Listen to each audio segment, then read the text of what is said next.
Lesson number 3 class 6 Marathi Godavari. भारतात अनेक नद्या वाहतात. भारतीय नद्यांना पवित्र मानतात, त्यामुळे देशात या नद्या पूजनीय आहेत.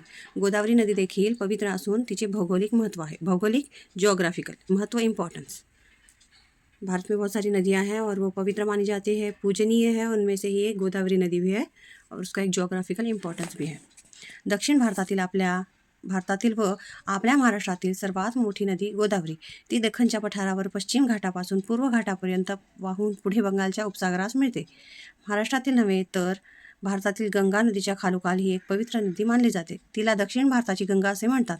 प्राचीन काळी या भागात गौतम ऋषीचा आश्रम होता. त्यांनी गोहत्येच्या पातकाच्या निवारणार्थ शंकराची आराधना करून गंगा आणली अशी कथा आहे. सध्या येथे लहानशा कुंडात थोडेसे पाणी आहे. नंतर डोंगराच्या पूर्व कुशीत गंगाद्वार येथे लहानशा झऱ्यातून ते बाहेर येते. तेथपर्यंत 690 पायऱ्या चढून जाता येते. तेथे कुंड व गंगेचे लहानसे देऊळ आहे. पायथ्याशी त्र्यंबकेश्वर क्षेत्र आहे. या ठिकाणी अनेक पूजाविधी केल्या जातात. जवळपास संपूर्ण भारतातील लोक येथे दर्शनासाठी येतात. साउथ इंडिया की और अपने महाराष्ट्र की सबसे बड़ी नदी है गोदावरी. तो दक्कन के पठार पे पश्चिम के घाट से पूर्व के घाट तक बे ऑफ बंगाल में ये बहते हुए बे ऑफ बंगाल में मिल जाती है. कहाँ से बहती है? दख्खनच्या पठारावर पश्चिम घाटापासून पूर्व घाटापर्यंत ती वाहते आणि पुढे जाऊन बंगालच्या उपसागरास मिळते. महाराष्ट्र ही नहीं तो पूरे भारत में गंगा नदी के बाद कोई पवित्र नदी मानी जाती है तो ये है गोदावरी. इसे दक्षिण की गंगा भी कहा जाता है. तो बहुत प्राचीन समय में गौतम ऋषि का यहाँ पे आश्रम था और गौ हत्या यानी गाय की हत्या करने से जो पाप लगता है उस पाप से आपका प्रायश्चित या पाप से छुटकारा चाहिए था उनको, इसीलिए शंकर भगवान की उन्होंने आराधना की और इसके लिए उन्होंने यहाँ पे गंगा को बुलाया, ऐसी कथा है. तो यहाँ पे छोटे से कुंड में पानी है. कुंड यानी एक छोटा सा पॉन्ड लाइक नेचुरल जो पानी इकट्ठा हो जाता है अंदर से नीचे से जो स्ट्रीम है आता है ऑटोमेटिक धरती से वो, और ऐसे जमा होता है उसे कुंड बोलते हैं. और फिर आजू बाजू में सारे पहाड़ है और उसके बीच में वैली में गंगा का द्वार है जहाँ पे छोटी सी स्ट्रीम है गंगा की. मैंने कहा ना अभी भी नीचे से धरती से जब हम बोरवेल वगैरह करते हैं तो नीचे से कैसे पानी अपने आप आता है, जो स्ट्रीम्स होती है वैसे एक छोटी सी स्ट्रीम है धरती के अंदर से. और वहाँ तक जाने के लिए 690 स्टेप्स चढ़ के जाना पड़ेगा. और वहाँ पे कुंड है, गंगा का मंदिर है और वहाँ पे ही उसके पास ही त्र्यंबकेश्वर का क्षेत्र है. पायथ्याशी यानी उसके डोंगराचा पायथा यानी जो पर्वत होते हैं उनके नीचे से जहाँ से शुरुआत होती है पर्वत की वहाँ पे, वैसे ही यहाँ पे त्र्यंबकेश्वर क्षेत्र है. और यहाँ पे बहुत सारे पूजा विधि किए जाते हैं और लगभग सारे भारत के लोग यहाँ पे दर्शन के लिए आते हैं. गंगेच्या खालोखाल हिचा क्रमांक लागतो. तिच्या खोऱ्याने भारताचा सुमारे 10% भाग व्यापला आहे. महाराष्ट्रात सह्याद्री पर्वत व काही प्रमाणात सातपुडा पर्वतरांगा अशा 3 टेकड्या प्रमुख जलविभाजक आहेत. जलविभाजक यानी जो जल को पार्ट्स में डिवाइड करते हैं, विभाजक यानी डिवाइड करना. सह्याद्री पर्वतातून दख्खनच्या पठारावरून पूर्वेकडे पसरलेला 7 माळा अजिंठा डोंगररांगा, हरिश्चंद्र बालाघाट डोंगररांगा आणि शंभू महादेव डोंगररांगा या दुय्यम जलविभाजक आहे. कारण सह्याद्री पर्वतात उगम पावणाऱ्या मुख्य नद्यांना या डोंगरावर उपनद्या मिळतात. नाशिक जिल्ह्यातील त्र्यंबकेश्वरमधील ब्रह्मगिरी टेकडीवर गोदावरीचा उगम झालेला आहे. त्र्यंबकेश्वर बाग ज्योतिर्लिंगापैकी एक ज्योतिर्लिंग आहे. गोदावरी नदीच्या प्रवाहाची सर्वसाधारण दिशा पूर्व व आग्नेय आहे. दख्खनच्या पठारावरून वाहणारी ही नदी महाराष्ट्र, तेलंगणा व आंध्र प्रदेशातून वाहत जाऊन मुखाजवळ त्रिभुज प्रदेश निर्माण करून पूर्वेस बंगालच्या उपसागरास जाऊन मिळते. गोदावरीची एकूण लांबी सुमारे 1456 किलोमीटर असून तिचे नदी प्रणाली क्षेत्र 3,13,301 चौरस किलोमीटर आहे. गोदावरी खोऱ्यांमधून दरवर्षी सुमारे 37,130 दशलक्ष घनमीटर पाण्याचा प्रवाह वाहतो. बिलोली शहराच्या थोड्या उत्तरेस गोदावरी नदी तेलंगणा राज्यात प्रवेश करते. तेथून महादेवपूरपासून पर्यंत ती पश्चिम पूर्व दिशेने वाहते. नंतर ती आग्नेय दिशेला वळते. भद्राचलम जवळ हिच्या प्रवाहाने जवळपास काटकोनात वळण घेतले आहे. याच भागात पूर्व घाट ओलांडताना नदीचे पात्र अरुंद झाले आहे. तो यहाँ पे बहुत सारी टेक्निकल चीज़ों की माहिती इन्फॉर्मेशन दी गई है. गंगा के बाद ही गोदावरी का नंबर आता है और नदीचं खोरे यानी जो नदी का पात्र है वो भारत के 10% लैंड से कवर्ड है. यानी 10% जगह पे भारत की ये गोदावरी नदी बहती है.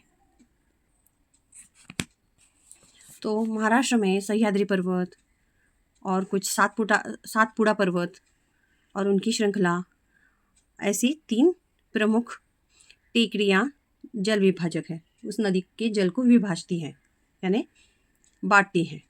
तो सह्याद्री पर्वत दक्कन के पठार से पूरब में जो फैला हुआ सातमाला, अजिंठा डोंगर रांगा, अजिंठा पर्वत की जो श्रृंखलाएँ हैं, हरिश्चंद्र बालाघाट की जो पर्वत श्रृंखलाएँ हैं, शंभू महादेव पर्वत की जो श्रृंखलाएँ हैं, ये उसके सेकेंडरी जो वाटर के डिवाइडर्स है, जल विभाजक है. और क्योंकि सह्याद्री पर्वत जो है वहाँ से भी कुछ नदियाँ उगम लेती है, यानी वहाँ से भी कुछ नदियाँ बहती हैं उनको, और वो उपनदियाँ मिल जाती हैं उनसे. तो नासिक ज़िले में त्र्यंबकेश्वर के जगह में ब्रह्मगिरी की टेकड़ी है या पर्वत है जहाँ पे गोदावरी का उगम हुआ है. त्र्यंबकेश्वर एक 12 ज्योतिर्लिंग जो महादेव के ज्योतिर्लिंग है, भगवान महादेव के, शंकर के, उनमें से एक है. और गोदावरी नदी के प्रवाह की जो सर्वसाधारण दिशा है वो पूर्व से आग्नेय की ओर है. सो दक्कन के जो पठार है और वही जो नदी है वो महाराष्ट्र से तेलंगाना और तेलंगाना से आंध्र प्रदेश में जाते हुए एक त्रिभुज प्रदेश यानी 3 भुजाओं वाला प्रदेश, जैसे ट्रायंगुलर शेप जैसा 3 भुजाओं वाला शेप वो तैयार करते हैं और करके फिर बंगाल के उपसागर में जाके मिल जाते हैं. तो गोदावरी की एकूण जो लंबाई है वो 1456 किलोमीटर है और जो क्षेत्र है उसका पानी का वो 3,13,301 चौरस किलोमीटर है. और यहाँ पे उसके पात्र से गोदावरी के लगभग 37,130 दशलक्ष घन मीटर पानी बहता है. तो बिलोली शहर है और उसके ही थोड़े से उत्तर में गोदावरी नदी तेलंगाना राज्य में प्रवेश करती है और जहाँ से महादेवपुर तक वो पश्चिम पूर्व दिशा में बहती है, फिर आग्नेय दिशा में टर्न हो जाती है. तो भद्राचल के पास उसका एकदम काटकोन जैसा हो जाता है. काटकोन यानी ऐसा एंगल जैसा हो जाता है. तो इस जो प्रदेश को है हम अगर लांघते हैं तो नदी का जो पात्र है वो अरुंद यानी नार हो जाता है. इथेच नदीच्या सभोवतालचा भाग डोंगराळ झाला आहे.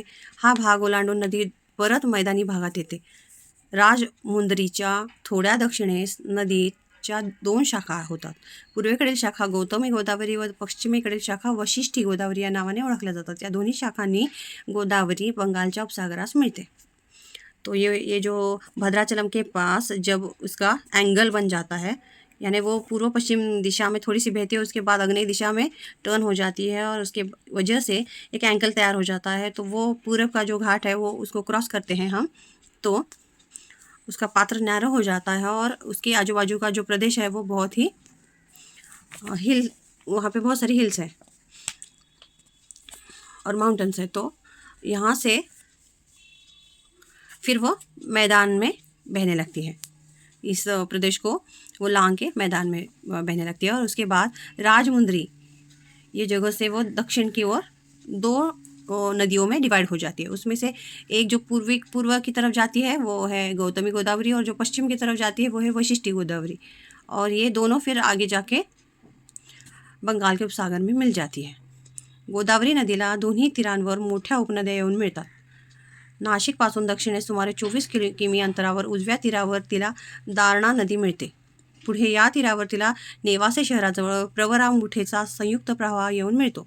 बिलोली शहराच्या थोड्या उत्तरेस मांजरा नदी येऊन मिळते.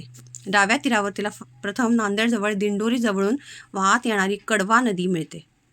परभणी जिल्ह्यात परभणी शहराजवळ पूर्णा व दुधना या नद्यांचा संगम होतो. या दोघांचा संयुक्त प्रवाह पूर्णा दक्षिण पूर्णा या नावाने काही अंतर दक्षिणेस वाहत जाऊन गोदावरीला मिळतो. सिरोंचा शहराच्या दक्षिणेस गोदावरीस वर्धा व वैनगंगा या नद्यांचा प्रवाहित नावाने ओळखला जाणारा संयुक्त प्रवाह मिळतो. पुढे बस्तर जिल्ह्यातून वाहत येणारी इंद्रावती नदी तिला मिळते. साबरी नदी ही तिच्या डाव्या तीरावरच ची शेवटची मोठी उपनदी. गोदावरी नदी के दोनों जो ये है तीर यानी जो बाउंड्रीज है, जो पात्र की बाउंड्रीज है, वहाँ पे दो उपनदी आके मिल जाती है. नासिक के पास दक्षिण में 24 किलोमीटर के अंतर पे दाहिने छोर पे दारणा नदी मिल जाती है और फिर आगे चल के उनको नेवासे शहर के पास प्रवरा मुठेचा छोटा सा यानी संयुक्त यानी छोटा सा स्ट्रीम मिल जाती है, छोटी सी स्ट्रीम वहाँ पे मिल जाती है.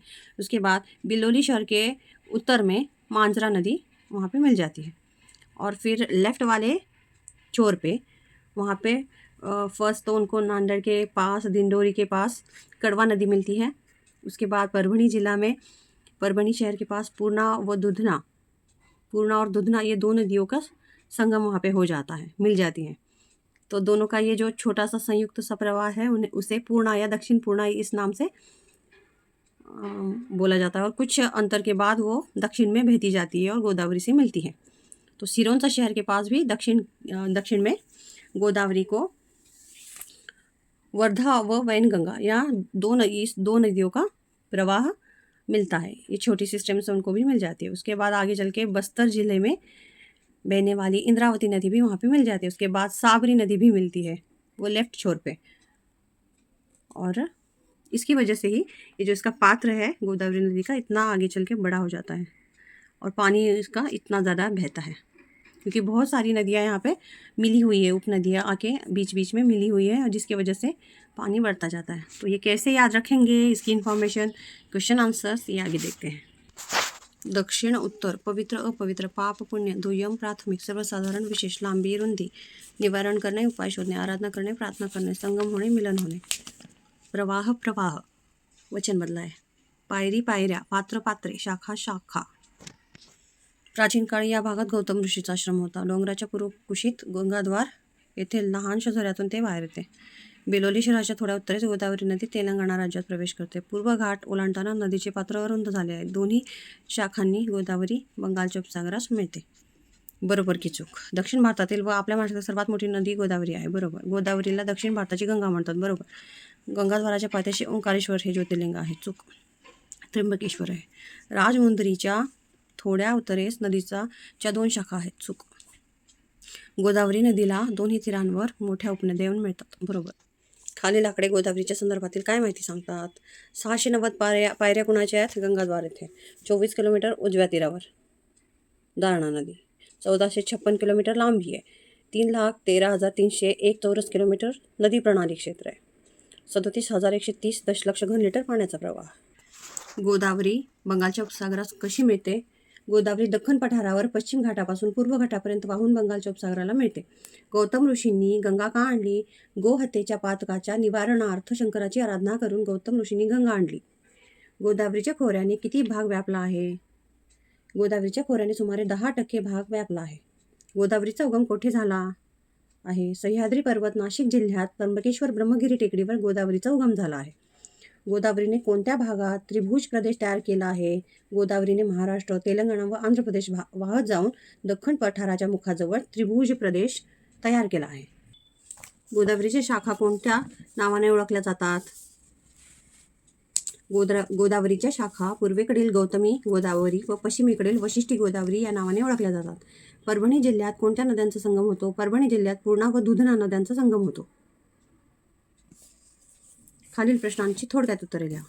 गोदावरीचे जलविभाजक कोणते आहेत? महाराष्ट्रात सह्याद्री पर्वत व काही प्रमाणात सातपुडा पर्वतरांगा अशा 3 टेकड्या प्रमुख जलविभाजक आहेत. सह्याद्री पर्वतातून दख्खनच्या पठारावरून पूर्वेला पसरलेला सातमाळा अजिंठा डोंगर रांगा, हरिश्चंद्र बालाघाट डोंगर रांगा व शंभू महादेव डोंगर रांगा या दुय्यम जलविभाजक आहेत. गोदावरी उत्तरेस कशी वाहते? बिलोली शहराच्या उत्तरेस गोदावरी नदी तेलंगणा राज्यात प्रवेश करते. येथूनच ती पश्चिम पूर्व दिशेने वाहते. नंतर ती आग्नेय दिशेला वळते.